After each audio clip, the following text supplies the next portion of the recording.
చలికాలం ఎట్లుంటుంది ఏమో ఆడదు ఈనాడు 17 కోట్లు 20 కోట్ల కలెక్ట్ అవుతుంది.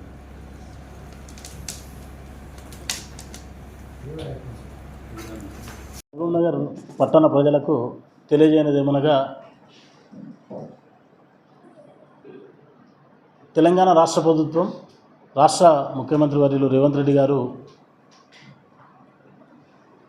ఈ ఆస్తి పన్ను బకాయిపై 2023 వరకు ఆస్తి పన్ను బకాయిపై చాలా భారం అవుతుందని చెప్పి ఒక మంచి నిర్ణయం తీసుకోవడం జరిగింది. ప్రజలపై ఉన్న ఇదితో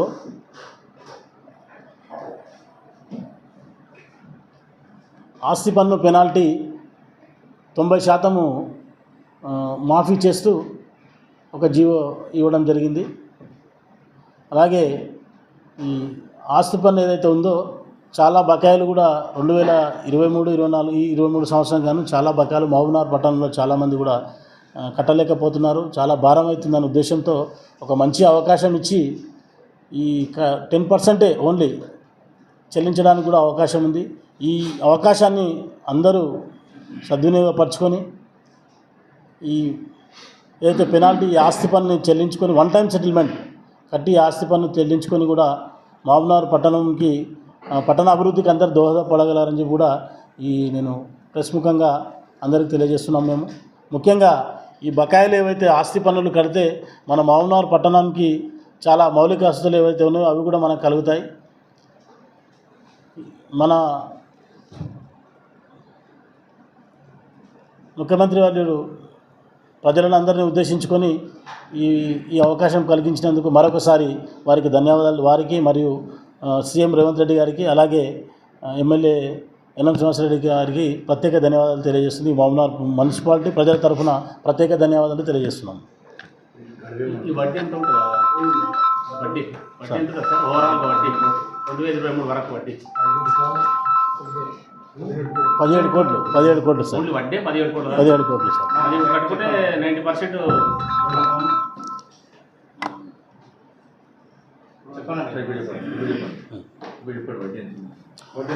17 కోట్ల రూపాయలు వడ్డీ ఉంది. ఇప్పుడు దాన్ని 17 crores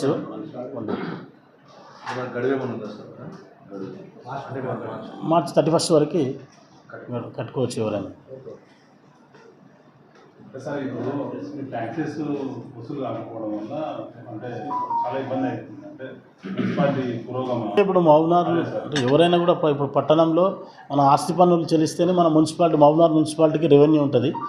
ఆ రెవెన్యూ ద్వారా మళ్ళీ తిరిగి ఏం చేస్తామంటే వాళ్ళకు అవసరం అంటే ఇలాంటివి ఇప్పుడు మౌలిక వసతులు ఏవైతే రోడ్స్ కానీ డ్రైన్స్ కానీ ఎలాంటి సదుపాయాలు ఏమన్నా కూడా మనం చేసుకోవడానికి కూడా అభివృద్ధి చేసుకోవడానికి కూడా మనకు అవకాశం ఉంటుంది.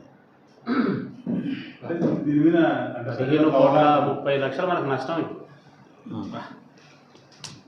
సరే అంటే ఇంత గొప్ప అవకాశం ప్రభుత్వం కల్పించింది కదా, దీని మీద ప్రజలకు విస్తృతంగా అవగాహన కల్పించడానికి మున్సిపాలిటీ పరంగా ఏమైనా ప్రచార కార్యక్రమాలు ఏం లేదు, పాంప్లెట్స్ తయారు చేయించినాం. అక్కడక్కడ వాల్ పోస్టర్స్ అవి కూడా అతికించి కొంత అది కూడా ఒకటి వీలైతే ఒక టామ్ చేయించడానికి ఏంటి ఒకటి ఆటో పెట్టించి కూడా దాని ద్వారా టామ్ చేయించి మొత్తం లౌడ్ స్పీకర్స్ అవి పెట్టించి కూడా చేయిస్తాం. దాన్ని కూడా అందరికీ కూడా అంటే ఎవరికి అవగాహన లేకుంటే అవగాహన కలగడానికి ఖచ్చితంగా ఇవి అంటిస్తాం. మార్చి 31 వరకు ఈ అవకాశం ఉంటుంది. 54 ఎంత ఉంది డ్యూస్ మొత్తం టోటల్ డ్యూస్ 35 crores 35 కోట్ల రూపాయలు బకాయి ఉంది ఇప్పటికి ఆస్తి పన్ను పెనాల్టీతో కలిపి 35 కోట్ల రూపాయలు బకాయి ఉంది. అంటే ఇప్పుడు అవకాశం గొప్ప అవకాశం వచ్చింది కాబట్టి రష్ ఎక్కువ ఉంటుంది కదా సార్, దానికి ప్రత్యేక కౌంటర్స్ అవన్నీ ఏర్పాటు చేస్తారు అంటే దానికి సంబంధించిన సిబ్బందిని కానీ వాళ్ళకి సంబంధించిన అందరినీ కూడా అధికారులు బిల్ కలెక్టర్స్ అనుకో వాళ్ళ ఆర్ఐలు అందరూ వాళ్ళు చూస్తారు, రెవెన్యూ విభాగం చూసుకుంటుంది. కానీ revenue Mela Tuesday Thursday Sunday పెట్టడానికి కూడా మా వాళ్ళు ప్లాన్ చేసుకుంటారు. దానికి కూడా ఆదివారం మంగళవారం ఆదివారము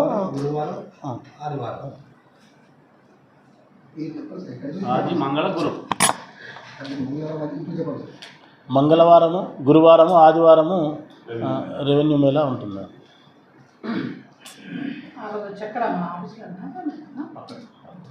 బయట